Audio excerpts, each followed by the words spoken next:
Vote দিচ্ছেন এবং voter উপস্থিতিও অনেক ভালো দেখা যাচ্ছে। আমরা এখানে সাবেক রাজনৈতিক কর্মীরাও রয়েছেন এখানে 13 নং ওয়ার্ডের।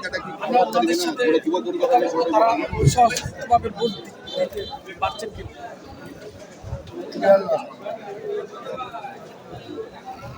আপনারা তো দেখছেন আমরা আমাদের এই 4 নম্বর ওয়ার্ড প্রত্যেকটা কেন্দ্র উৎসব মুখর পরিবেশে আজকে ভোট হচ্ছে। আমরা আমাদের দলীয় নেতাকর্মীরা এগুলা কোনোরকম কর্মপাত না করে ওরা শান্তি দোয়া করবো। আপনাদেরকে ধন্যবাদ। প্রিয় দর্শক, মানুষ স্বতন্ত্রভাবে ভোট দিচ্ছেন এবং ভোটাধিকার প্রয়োগ করছেন।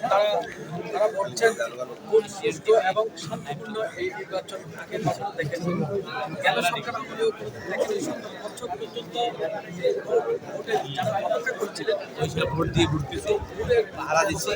তারা বলছেন আইন শৃঙ্খলা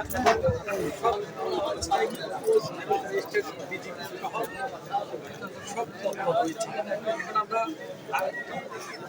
জানতে চাইব আইন শৃঙ্খলার প্রতি দেখছেন। জাতীয় সংসদ নির্বাচনে আজকে উৎসবমুখর পরিবেশে আলহামদুলিল্লাহ বাংলাদেশের সাধারণ জনগণ স্বতঃস্ফূর্তভাবে আজকে নির্বাচনে অংশগ্রহণ করতে পেরেছে এবং আজকে নির্বাচনে ভোট উৎসবে অংশগ্রহণ করানোর জন্য ইনশাল্লাহ আমরা খবর পাই নাই। আমরা নিজের অনেক কেন্দ্র ঘুরেছি, দেখেছি, আপনারাও নিশ্চয়ই দেখেছেন, অবগত আছেন। চট্টগ্রামের এ পর্যন্ত কোনো কেন্দ্রে সামান্যতম কোনো বিএনপির নেতা কর্মীদের দ্বারা সামান্যতম কোনো বিশৃঙ্খলা সৃষ্টি হয় নাই এবং আমরা সর্বোচ্চ জোর দিয়েছি। আমরা জানি বাংলাদেশের সাধারণ জনগণকে ভোট কেন্দ্রে আনতে পারলে বিএনপির জয়কে কেউ ঠেকাতে পারবে না।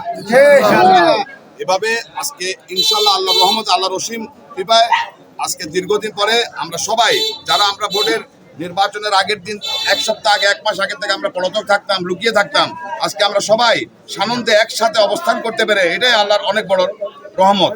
আমরা আশা করি ইনশাল্লাহ হবে, এমন হবে সেমন এগুলি কথা বলেছেন তারা। আজকে তাদের এই দেশে গণতন্ত্রের বিজয় হবে।